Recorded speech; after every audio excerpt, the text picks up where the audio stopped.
Disclaimer. This content is created based on my unprofessional opinion and analysis of related topics for social communication purposes, to expand our mutual views by discussing and analyzing the matters. The source of information and evidence for this content is social media, which contains facts, rumors, and some other fragments without proof for their authenticity or accuracy. So, please pay special attention. There is no claim on the reliability and confirmation of the conclusions presented here.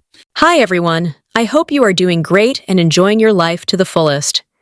Yes, Halloween buzz is everywhere, so in this video, I want to look at some behaviors, thoughts, opinions, personalities, or whatever on mainstream media to match the Halloween theme for their spookiness or silliness.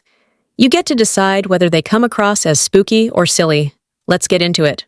Let's start from the moment of transferring Brian to Ada County.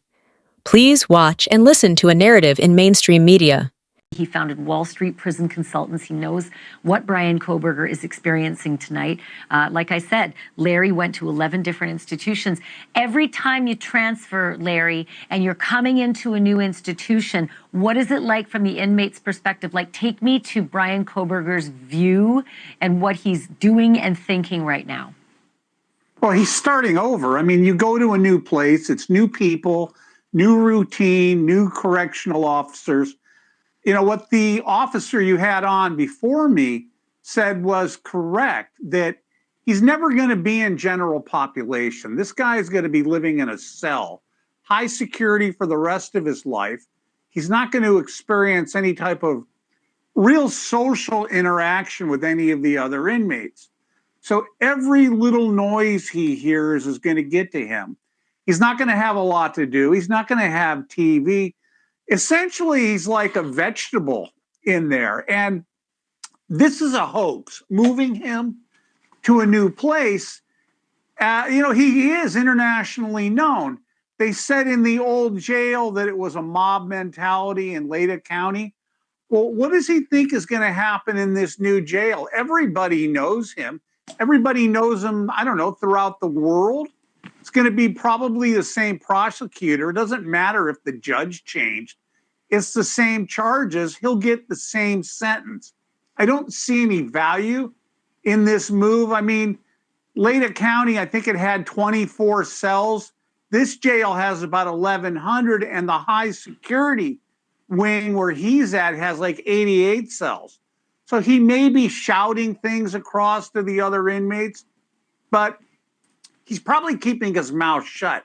The number one thing somebody should do when you get to a new facility, keep your ears open and your eyes open and your mouth shut, because nobody really wants to hear what you have to say. No, sir. He is not living there like a vegetable. He is living like a witness gentleman, because he is. You know what these kinds of people remind me of? Let me tell you. One day, I came across a piece of writing that its writer had used to show how some people sometimes treat their loved ones in a way that only in their own mind do they believe they're showing love to their loved ones. But in my opinion, this story also can be an example for those people who are stuck in their wrong thoughts and insist on being wrong, and for showing they are confident in their thoughts, they twist all the facts just to support their nonsense conclusions, and bend everything to fit their narrative. In the end, nothing is left other than a chain of rants. Let's hear it. My little fish wanted to say something, but every time it opened its mouth, water would get in, and it couldn't speak. So, I took it out of the aquarium, and it started jumping around with joy. I couldn't bring myself to put it back in, but after jumping for a while, it got tired and fell asleep. I thought it was the perfect time to return it to the aquarium, but now, hours later, it hasn't woken up. I think it's awake, but pretending to sleep, upset that I put it back in. You see? These people and many others in the mainstream are the best blatant examples of such characters who bend and twist every fact to reach the conclusion they desire and don't care about the reality and the truth at all. In response to your statement, sir, I must say that, first, not only does he not have a vegetable life there, but he will also be treated as a gentleman who witnessed and has critical knowledge of the case. You see, sir, if he was supposed to have a vegetable life, he wouldn't transfer to Ada County this way. Have you ever seen any vegetable to be treated this way? Second, since I respect all the creatures in the universe and don't want to have a degraded look at vegetables, let me notify just one of the many potential superiorities vegetables could have compared to human beings. Vegetables don't have brains and the ability to speak, so, you see, opposite to some individuals in the human species who, despite not having qualified brain functioning, can speak and taint the atmosphere with their rants. So, you see, still, vegetables can be superior to this kind of people. Third, it would be a disgrace and shame for society, and not an honor when a person like Brian, with such a high educational background and outstanding potential, is forced to a vegetable life, even for a limited time, until he is declared innocent in the trial. Therefore, a human individual who doesn't consider himself a vegetable and is privileged with a mind functioning properly has another way of narrating such a topic. Another frequent topic of conversation, highlighted by the mainstream media, has been related to Brian's wearing in court sessions. It is so sad and shameful if Brian, as a suspected individual, and not as a convicted criminal, has to be deprived of wearing suits or even street clothes in his trial. In my opinion, in a society with a civilized mentality, there should be more concerns about a person who may be innocent and is forced to put on orange jail clothes, rather than the time he is allowed to put on suits or street clothes. Only God knows how many individuals, whether related to this case or others, deserve to be in orange prison uniforms, but they are out there in their suits and ties. Another point to pay attention to is that in a mature human society, if it is not considered appropriate to speak ill of the deceased people, for they no longer have the opportunity to defend themselves, how come that same society allows itself through mainstream media to scrutinize the entire past and dig into every aspect of an accused person whose guilt has yet to be proven and expose it in front of the world, while he is imprisoned and unable to defend himself? As an example, let me give my opinion on a topic used so many times against Brian throughout the case, which is Brian's past possibly struggling with addiction. If it was the case, as exaggerated as the mainstream media has worked on it, he was still able to overcome it and reach this level of academic achievement completely. Isn't it a demonstration of his willpower and his determination, which few people possess? Shouldn't it be considered a positive aspect of his character rather than a negative one? His willpower is admirable to anyone unbiased. Also, it should be taken into account that in general, in any case, like Idaho 4, which hasn't been determined what has happened exactly, and we have no convicted person yet in this regard, and only have a suspect. If the murder of these 4 students has been related to drug dealing like methamphetamine or whatever else, which to me seems possible due to both the quality and quantity of the murder, then which ones could have been a more serious threat to society? In other words, which one should be more scolded and blamed? Brian as a suspect, or those students as victims? Brian's past addiction didn't do any harm to anybody other than himself. However, if it comes to light that those students could have had some activity in drug dealings, even if they hadn't been addicted to any substance individually, then aren't such non-addicted beautiful students more threat and danger to human society rather than Brian with a past addiction, but admirable present and bright future?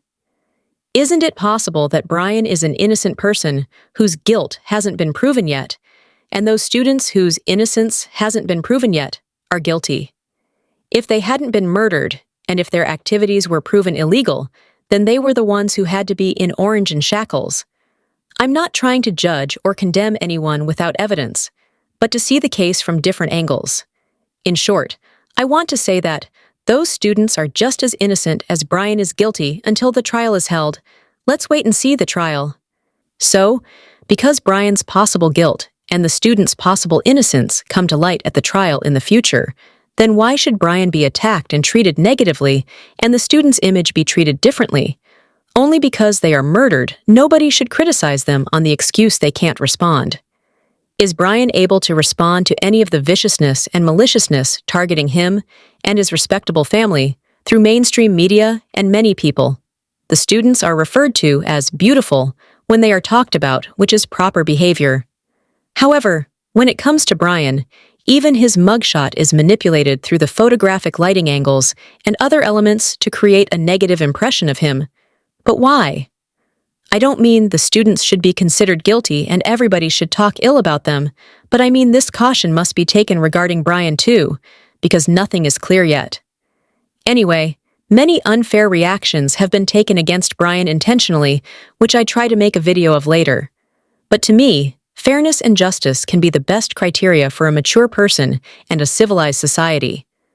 Honestly, I am stunned by the immaturity of some people who are even bothered by others showing positive attention and attraction towards Brian, as if they have personal issues with him. It is so bizarre. You gotta hear? The man charged in 4 murders, a quadruple homicide, has a, quote, sporty new look. Can I see the mugshot, please? Look at this. That's right, Bryan Kohberger's new mugshot, seemingly tantalizing his so-called fans. How can there even be fans? Come on, Nancy. Try to be a bit more open-minded. You know, people have different tastes. Some find you beautiful, some find others beautiful. Attraction is subjective, and everyone has their own unique sense of beauty. Sometimes, some individuals' behaviors in human societies remind me of some behaviors in inhumane, or at least non-human societies. They are attentive to finding a living creature in a vulnerable situation and eagerly waiting for its death, which is shameful for humanity. From now on, we must be more careful about what misleading information the mainstream is going to infuse into the public's minds. The mainstream media has acted very effectively against the defense, and for sure it continues to play more tricks and manipulations in this regard. Anyway, I want to thank you for watching, and if you have found any point in this video helpful, please like, share, and subscribe. By the way, considering the dignity and high-mindedness of Bryan Kohberger's family, who, despite all the pain and suffering they have endured from this tragedy, have never asked for any support or set up any GoFundMe, they deserve to be supported by the public who believe in their sons' and brothers' innocence. So why not set up an honor fund for them? I don't know what the process is for setting up an honor fund. If there is any justified person, authorized individual, or institution, I'm willing to show my respect and support to this family. I hope you have a wonderful Halloween and have you in my next video too. Bye.